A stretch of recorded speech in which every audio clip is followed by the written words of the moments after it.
Allie, and I am a domestic wannabe. And today we are continuing the Clutterbugs Holiday Home Challenge. We are back in the closet. I have already done a basic clean out, getting rid of things I know I don't need. I do have a few more areas of my part of the closet that need to be gone through. Then we're moving on to the entryway closet. I am also going to be doing my son's closet, but we are going to move to the entryway because it is getting cold and I need to rotate my winter apparel from storage up because I just stood at the bus stop and it was very cold. So we're going to be doing that next after we finish this closet. So the Clutterbugs checklist has 10 items for decluttering the closet. Items that don't fit, bathing suits that you don't love, PJs that are worn out, holey socks, old underwear, pants that you wouldn't buy again, tops that don't look great on you, accessories that you never wear, t-shirts that are old and worn, and items from your bedroom. So really, I've actually done most of that. I just have one more area. It's kind of my workout area and one more shelf on, I suppose 2 more shelves. Anyway, let's just get to it.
What I am liking so far about the Clutterbug Challenge is there really isn't steadfast rules in that you have to do 15 minutes a day. It really is just a list of tasks that your goal is to get done within the week.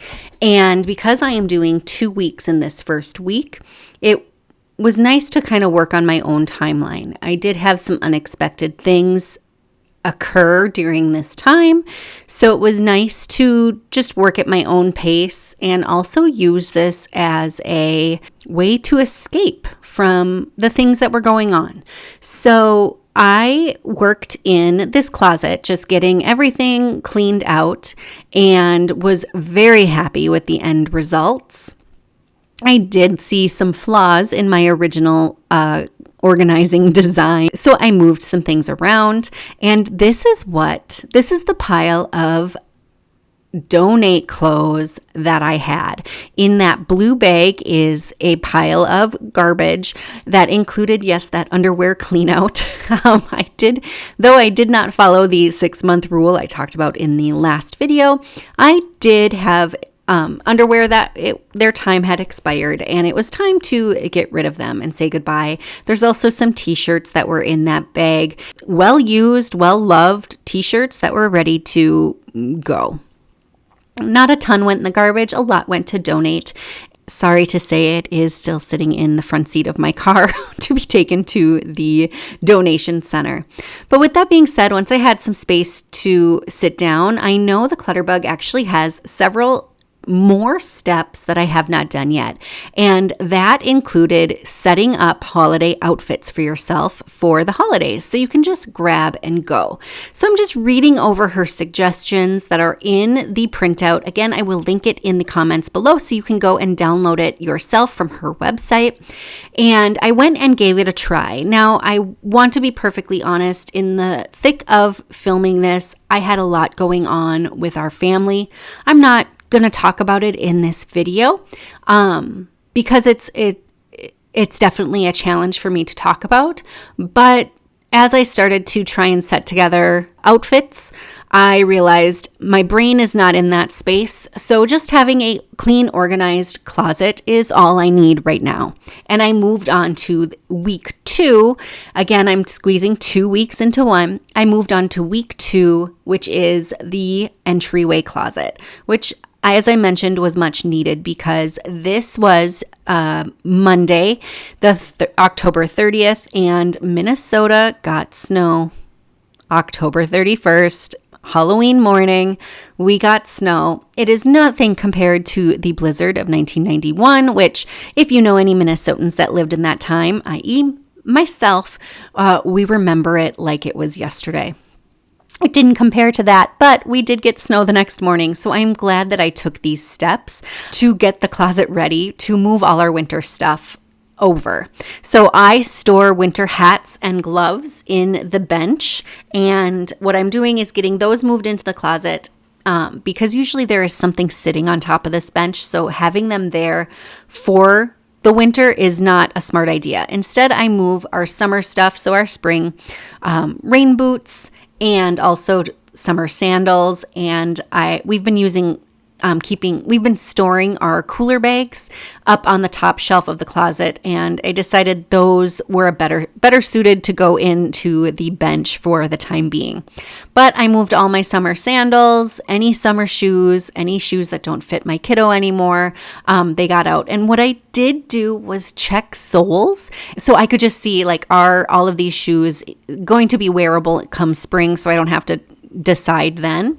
I am parting with my favorite red Adidas shoes. They actually, when I wear them, leave a cut on my toe, and I'm not sure why. I've never figured it out, but since I have stopped wearing them, the cut has gone away. So time to let them go.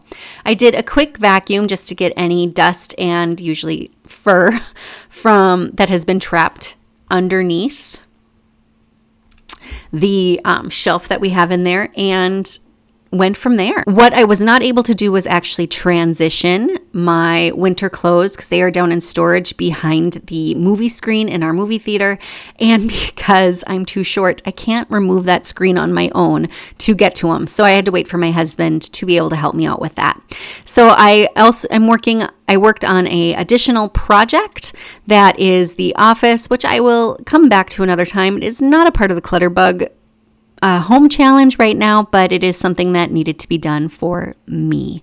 So once you are done with the weeks 1 and weeks 2, we are going to be moving on to the kitchen and cleaning up the kitchen and organizing the kitchen. And that is what week 3 is dedicated to. And that's what I used week 3 for as well.